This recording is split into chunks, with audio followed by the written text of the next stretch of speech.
What's up everybody, Austin here with the Evolving Tank. This week we're talking about how I clean the acrylic on my 400-gallon community aquarium. Glass and acrylic have their differences, and one of them is that acrylic scratches much more easily. So today, I'll show you a few of the cleaning tools I use for my aquarium and let you know what I think is the best one. But in order for me to show you how to clean the aquarium, first I had to let it get dirty.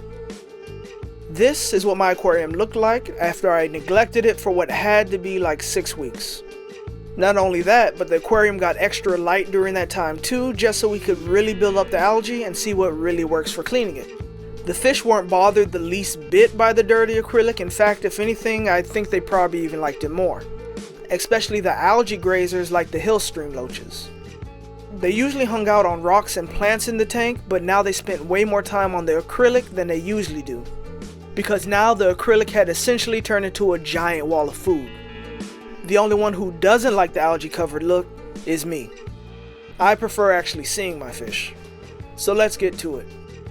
The first product we're taking a look at today is one that I had heard about but never used on this tank before. The Mag Float. It's a magnet with a pad on one side made for scrubbing algae.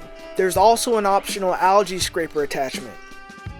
This algae scraper was made for acrylic, but there is also a version for glass aquariums. Make sure you get the right one.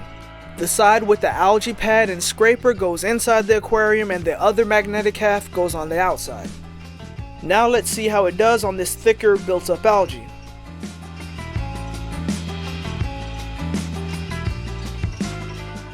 In just a couple of passes, the algae was pretty much gone, and I had a little window that I could finally see my fish again through.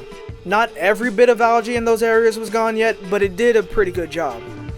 So why not just use the Mag Float to clean the entire tank? It has its own concerns. When using the Mag Float, you have to be very careful not to get anything between the magnet and the acrylic. Imagine if a few grains of sand, a small pebble, or even a snail that got too curious ended up in the magnet. Then when you drag the magnet across the acrylic, whatever is under there is going to scratch the tank up pretty badly. Especially if you don't catch it right away. And that's not to say that it's something that will happen, but you should know that it can happen if you're not careful. Some people even say that regular use of the magnets without something even getting caught under it has scratched their tank before. But that really hasn't been a problem for me personally. I've gotten very small, super fine lines that you can't really even notice unless you're looking for them, but that's it. And remember with all these concerns that one of the reasons we might choose to get an acrylic tank in the first place is that if it ever is scratched too badly, a lot of those scratches can be buffed out. Another possibly awkward area for this type of aquarium cleaner is the corners. Because of how they work, turning them around a corner can be a little difficult. You end up playing this little game where you're trying to get the magnet to reconnect before it gets away and ends up floating around the tank.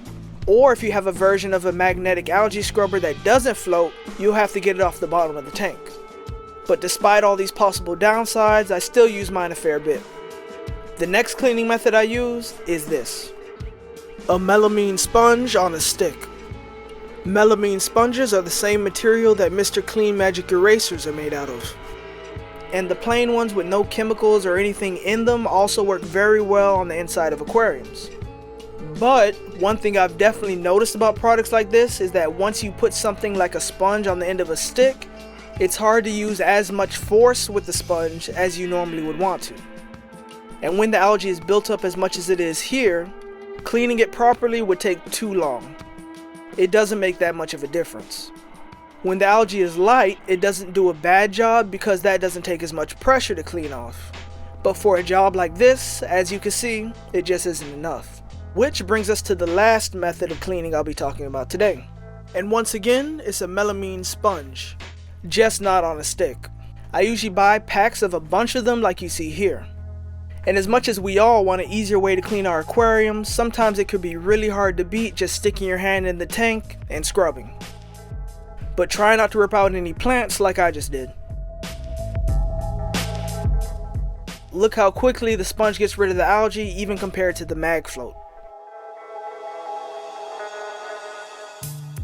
And there's no worry about scratching the tank like the magnet as long as I'm careful not to pick up any substrate with the sponge. And I'm not struggling to press hard enough to clean the algae like the sponge on a stick, It just cleans and cleans well. So at the end of the day, each of these cleaning methods has their own place in my opinion. The sponge on a stick is perfect for very light algae that doesn't require too much pressure to get off. You get to keep your arms dry, but you'll have issues trying to clean very heavy algae, especially on a big tank. The MagFloat magnetic algae scraper is great. It does better than the sponge on a stick at getting off heavy algae, but you do need to keep in mind that there are complaints of them scratching acrylic, so be careful when you do use them. And they can be a little difficult to maneuver around corners or behind the aquarium to clean properly if there's not enough space for your hand to fit behind the tank. Then there's just the regular melamine sponges. It's great at getting off heavy algae, and as long as your arm can reach the spot, you can clean it. And the only concerns are making sure you're not picking up substrate, and they do break down over time, so you will need to replace them. So unless you really don't want to get your arms wet, I think it has the best balance of being very effective and also being safe on the acrylic out of all of these options. I'm just happy I'm able to finally see my fish again, and I don't plan on letting my acrylic get that bad again for a while. So I'm going to continue to use all three of these tools to make sure that doesn't happen. If you have another cleaning method that you think I should know about, tell me about it down in the comments.